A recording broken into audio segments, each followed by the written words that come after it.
ये बड़ा दानव घास के ढेर को उठाता है और मोड़ मोड़ के बीड़ी बना देता है। फिर एक घर का छत खोल के चूल्हा ही बाहर कर लेता है। गजब। और फिर मौसम तो ऐसा लग रहा है दिल गार्डन गार्डन हो रहा है। दानव के डर से सब लोग भागने लगता है तो राजा ये ऐलान करवाता है कि जो कोई भी बड़े दानव को पकड़ेगा उससे अपनी बेटी का शादी करवा दूंगा। पर कोई भी राजी नहीं होता। क्या कर सकता हूँ? इधर ये चूहा मक्खी भगा रहा था। चैप्टर क्लोज हो गया। लेकिन तभी इसे दानव को पकड़ने का ढांसू आइडिया आता है तो सिस्टम पार देंगे। क्या बात कर रहे हैं? या। फट से ये खबर पूरे राज्य में फैल जाता है। अरे बाप हो बाप। और जैसे ही सैनिक को ये खबर पता चला तो फट से जाके राजा को बताता है। फिर चूहे को राजा के सामने लाता है। राजा पूछता है कि उस बड़े दानव को कैसे पकड़ोगे? तो चूहा बोलता है हम्बा हम्बा रम्बा रम्बा कम्बा कम्बा दुम्बा दुम्बा बुम्बा बुम्बा। बाप रे, थैंक यू। फिर राजा बोलता है कि इसको अकेले उस बड़े दानव के पास भेज दो। अच्छा।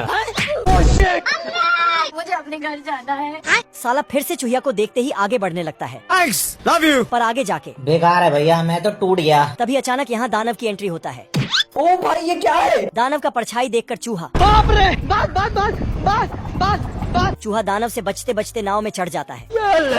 लेकिन नाव जाके दीवार से टकरा जाता है तो चूहा फल के टोकरी में जाके छिप जाता है तो दानव वहीं पर आके बैठ जाता है और उसी फल को खाने लगता है। अब देख तू। दानव ने फल उठाए तो चूहा भी उठ जाता है और फल के साथ साथ चूहा भी अंदर चला जाता है। चूहा दानव के मुंह में चला जाता है तो वहीं लटक के रह जाता है। फिर दानव को हिचकी लग जाता है तो साला कुआं ही उठा के पानी पीने लगता है। गजब। फिर चूहा पेट के अंदर पहुंच जाता है। ये कहाँ फंस गया भाई मैं? लेकिन कुआं के रस्सी से बाहर आ जाता है। फिर दानव बीड़ी बनाने के लिए घास उठाता तो उसमें चूहा आ जाता है। हम संतोष पागल नहीं। लेकिन चूहा तो हाथ में घुस जाता है। फिर बाहर आके ये देख।